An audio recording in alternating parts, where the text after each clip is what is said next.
got so motherfucking design on right now. Bring it down, bring it down, bring it down. I got 3 old guys who don't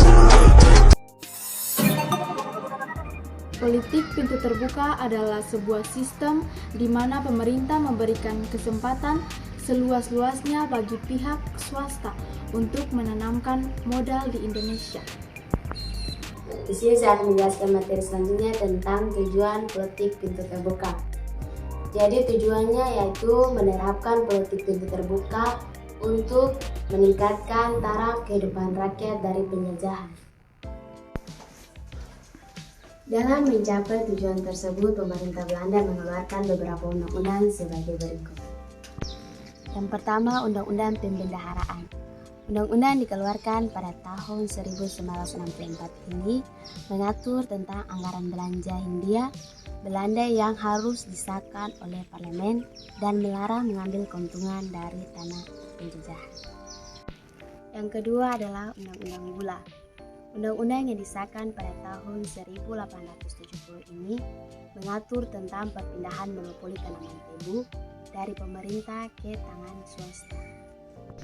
Yang ketiga adalah Undang-Undang Agraria.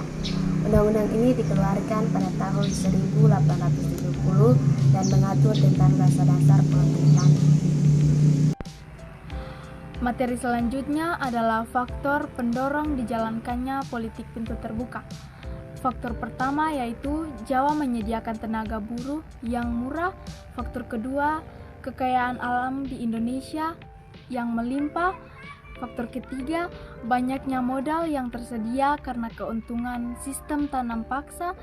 Faktor keempat, adanya bank-bank yang menyediakan kredit bagi usaha-usaha pertanian, pertambangan, dan transportasi. Dan di sini saya akan membawa materi selanjutnya tentang pelaksanaan politik pintu terbuka.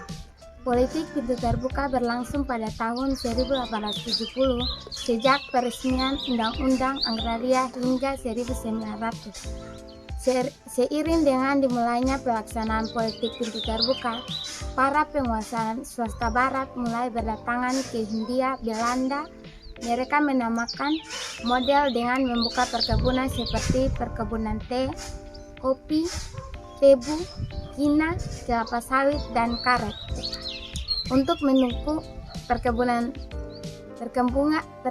pemerintah membangun sarana dan prasarana fisik berupa berdagang, saluran irigasi, jalan raya, jembatan rel.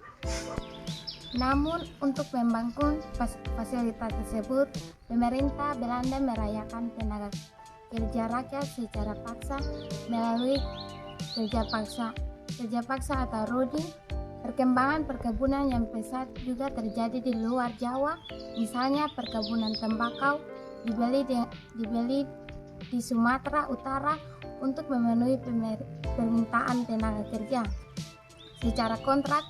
Apabila para kerja tersebut melanggar kontrak, mereka akan diberi sanksi yang disebut poelnale dan sanetia. Di sini saya akan menjelaskan materi selanjutnya, yaitu dampak politik pintu terbuka.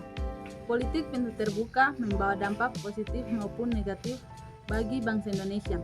Dampak positifnya yaitu yang pertama, sistem tanam paksa yang memberatkan rakyat Indonesia dihapuskan. Yang kedua, rakyat Indonesia mulai mengenal arti pentingnya uang dan mengenal barang-barang ekspor dan impor. Yang ketiga, dibangunnya fasilitas perhubungan, jalan raya, rel kereta api, jembatan, dan imigrasi.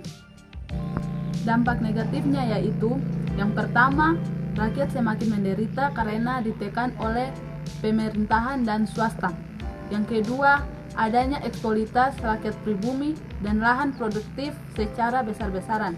Yang ketiga, kehidupan penduduk merosot tajam karena dipaksa untuk menyewakan tanahnya kepada pihak swasta dengan biaya sewa yang sangat murah.